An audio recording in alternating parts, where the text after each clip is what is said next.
नमस्ते। Story house channel में आपका स्वागत है। हमारी आज की कहानी का नाम है एक सपने की तरह, एक प्यारी सी कहानी। विधान एक अमीर परिवार से था, लेकिन उसके दिल में अमीरी से भी ज्यादा सपने थे।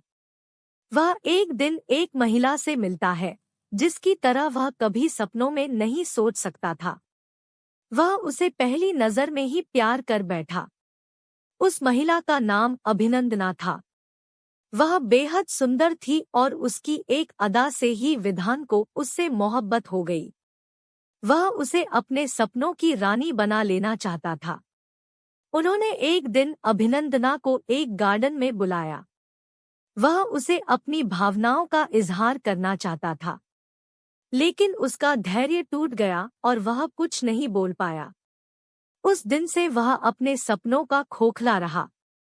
अभिनंदना ने भी उसे प्यार करना शुरू कर दिया था, लेकिन उसने भी अपने भावनाओं का इजहार नहीं किया था।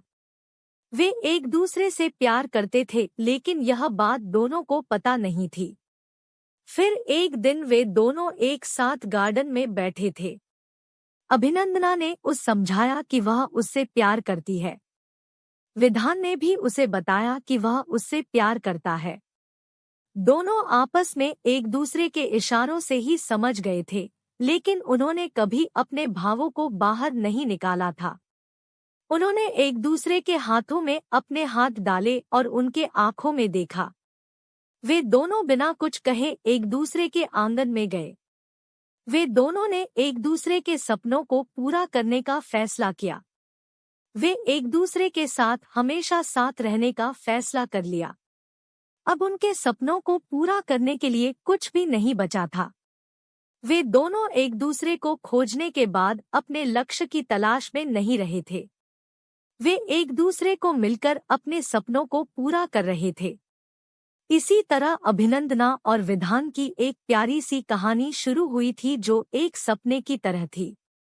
वे दोनों ने एक दूसरे को खोज लिया था और उनके जीवन में अब सब कुछ प्यार और खुशी से भरा था। कहानी की नीति इस कहानी का नीति है कि अगर आपके मन में कुछ सपने हो तो उन्हें पूरा करने के लिए हमेशा सामर्थ्य होता है। सपने को पूरा करने के लिए आपको मेहनत और धैर्य रखने की जरूरत होती है। इस कहानी में दिखाया गया है कि जब दो लोग एक दूसरे से प्यार करते हैं तो उनके सपने भी मिलते हैं।